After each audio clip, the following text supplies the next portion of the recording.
دوستوں میں شبلی آج بات کریں گے سوڈان کی اور اخوان المسلمون کی۔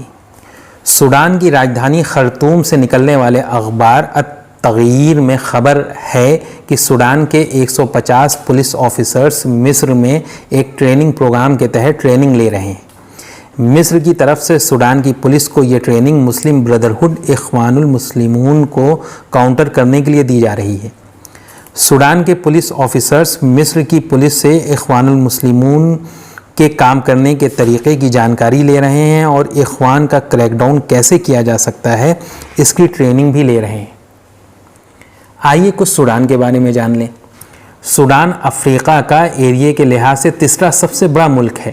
حالانکہ پہلے سوڈان افریقہ کانٹیننٹ کا ایریے کے لحاظ سے سب سے بڑا ملک ہوا کرتا تھا، لیکن 2011 میں سوڈان کے اوپر دباؤ بنا کر سوڈان کے ساؤتھ پارٹ کی عیسائی آبادی کا ایک الگ ملک بنا دیا گیا جسے ساؤتھ سوڈان کہتے ہیں۔ سوڈان کی آبادی لگ بھگ 4.5 کروڑ ہے، جس میں سوڈانی عرب میجورٹی میں ہے۔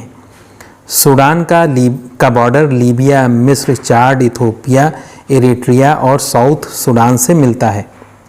سوڈان بحر احمر ریڈ سی کے کنارے ہے، جس کے اس پار سعودی عرب ہے۔ اخوان المسلمون مسلم بردرہڈ کیا ہے اور افریقہ میں اس کا کیا رول رہا ہے؟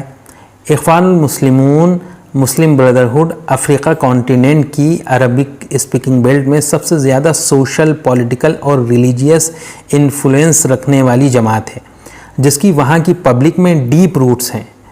یہ ویل آرگنائز ہیں۔ سوڈان میں بھی اخوان آرگنائزیشن موجود ہے۔ اس کی وہاں کی پبلک میں اپنے ویلفیئر کے کاموں کی وجہ سے پکڑ ہے۔ 1989 میں سوڈانی فوج کے جنرل عمر حسن البشیر اخوانی لیڈر حسن ترابی کی مدد سے پاور میں آئے۔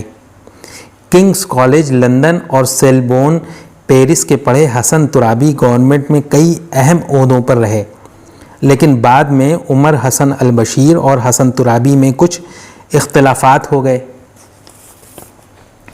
جنرل عمر حسن البشیر کسی قدر اسلام پسند تھا۔ یہی وجہ ہے کہ پچھلے سالوں مصر کی طرح ہی سعودی عرب کی دولت اور ویسٹرن کنٹریز اور اسرائیل کی کوششوں سے سوڈان کی فوج نے عمر حسن البشیر کا تختہ پلٹ دیا اور گرفتار کر لیا۔ جس طرح مصر میں عبد الفتاح السیسی ہیں، اسی طرح سوڈان کے فوجی ڈکٹیٹر عبد الفتاح البرہان ہیں۔ مصر کی طرح سوڈان میں اخوان المسلمون کو دیوار سے ابھی تک نہیں لگایا گیا ہے، لیکن سوڈان کی پولیس کو مصر کی پولیس کے ذریعے دی جانے والی ٹریننگ سے اندازہ لگایا جا سکتا ہے کہ جلد ہی سوڈان میں اخوان پر مصیبت کا پہاڑ ٹوٹنے والا ہے۔ اس کی ٹریننگ عرب دنیا میں کاؤنٹر اخوان ٹریننگ سینٹر کے طور پر ابھر رہا مصر دے رہا ہے۔ دوستوں آج اتنا ہی، پھر ملیں گے ایک نئے ٹاپک کے ساتھ۔ بہت بہت شکریہ۔